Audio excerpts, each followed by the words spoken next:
I am a Jew. That is my undeniable heritage. The diaspora for my ancestors mostly came at the time depicted in the Broadway play Fiddler on the Roof. This was the time of the pogroms that occurred in what was then Russia in the late 19th and early 20th century. For those who don't know, pogroms are defined as an organized massacre of a particular ethnic group, in particular that of the Jewish people in Russia or Eastern Europe in the late 19th or early 20th centuries. As I note this, I'm not here to walk us through the history of the Jewish people, but one thing to note is I grew up in an area that had the most Holocaust survivors outside of Israel in my childhood. And I knew and I saw people whose arms were numbered from being branded and housed in Nazi death camps. This is only a small part of the vast story that are the stories of my family of origin. We all have families of origin. They can be super loving, incredibly wonderful memories. They can be fairly boring and, quote, a normal childhood, whatever normal is. They can be stories of generations of explorers or risk takers. Families of origin can be almost unknown and a mystery. Families of origin can also be replete with long-lasting trauma. Whatever our experiences are of our families of origin, they are a part of who we are because whether the stories, the experiences, or literally the DNA, it is from whence we come. There are times when our families of origin are not in the forefront of how we spend our time or actually live our lives. There were many years where I lived far away from my family of origin and didn't actually have that much interaction. I certainly strayed from the practice of Judaism long ago. Basically, I left the faith shortly after my bar mitzvah when I was 13, and I traveled through many years thinking religion was the opiate of the masses. And in various ways that we can define our family of origin, I also did not spend a lot of time thinking about being Jewish as the rituals and practice of my childhood faded away. Enter Unitarian Universalism. In 2003, I attended my first Unitarian Universalist service, and I've told this story many times, and some of you have heard it and may not want to again, but the first preacher I saw was Reverend Bill Sinkford, the former president of the UUA, and I was hooked, line, and sinker. Now, this month's theme is heritage.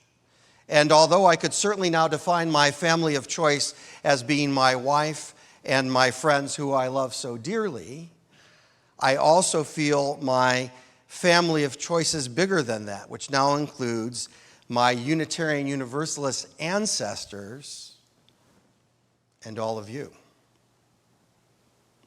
These two families came together in my first year of attending a Methodist seminary. One day I was doing an identity exercise where you list your various identities and through a process of reflection, come up with what you feel your primary identity is. And I have to tell you, on that day, in a room full of Christians, much to my shock, what came to the surface for me was Jewish.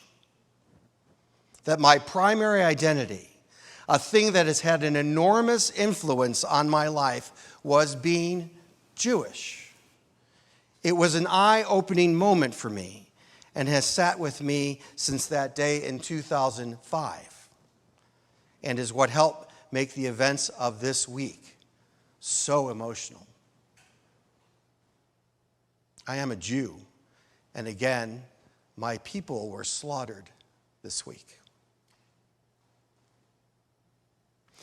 As a Unitarian Universalist, I am, however, thinking beyond just the heritage of my family of origin.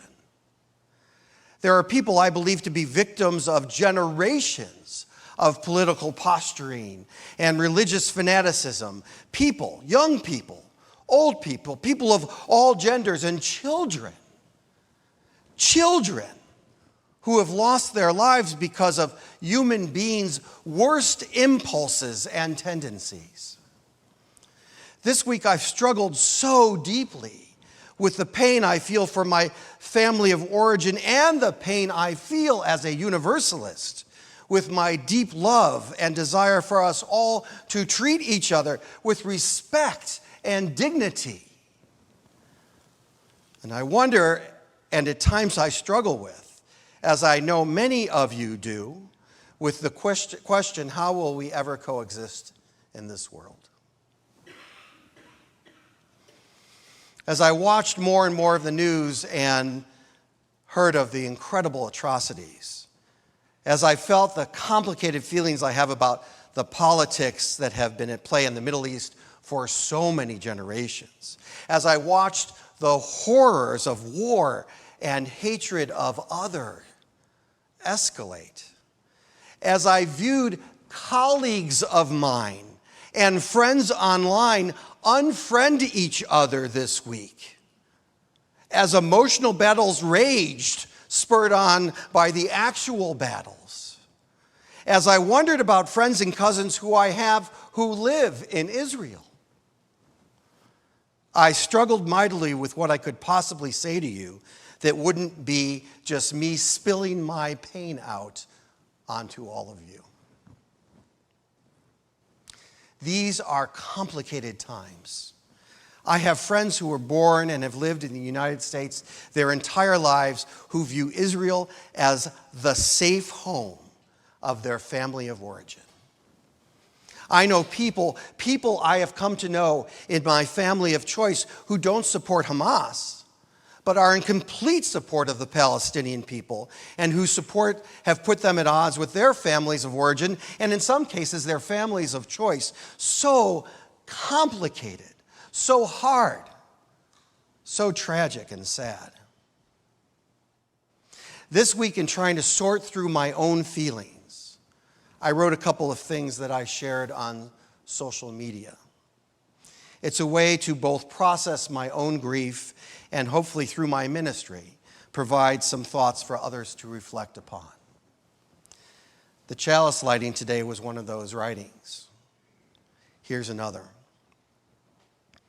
My heart so often broken by our inhumanity to each other, already so bruised by the unnecessary brutality of dictators and our own internal conflicts, is now again, still, adding the pain and sorrow of those so brutally damaged in the Middle East by those whose ongoing differences breed such endless and senseless destruction. To assume any clear answer feels foolish. To give up hope feels tempting. To tremble in the midst of horror feels completely understandable. To stop trying to birth love in the world feels unacceptable. It feels unacceptable to me to give up on love. I know at times it feels so overwhelming. We can't help but feel what's going on in the world in our minds, and sometimes with or without even realizing it, we carry it around deeply in our bodies. There's so much right now, whether it's the ridiculous speaker antics going on Capitol Hill, whether it's a major presidential candidate with 91 felony charges spewing victimhood and hate and fear-mongering from his every word, whether it's now 2 major world conflicts. How can we not at times tremble in the midst of horror and find ourselves suddenly immersed in our own grief, anger, frustration, irritation, and even conflict? But you, my family of choice, it can be so tempting to give up on hope, and it's so logical to tremble in the midst of all the unbelievable horror, but we are Unitarian Universalists. We do not jointly profess to an afterlife. We often agree that we serve the here and now. We are called by others the love people when we wear those terrible colored yellow shirts. Those who believe in the power of love and that the arc of the universe may actually bend towards justice.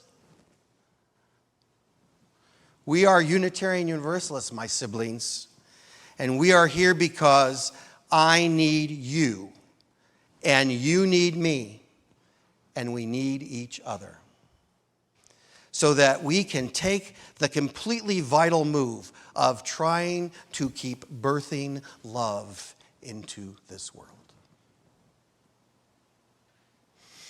I quote from the Harvard Square Library article on what the Universalists talked about when they talked about love,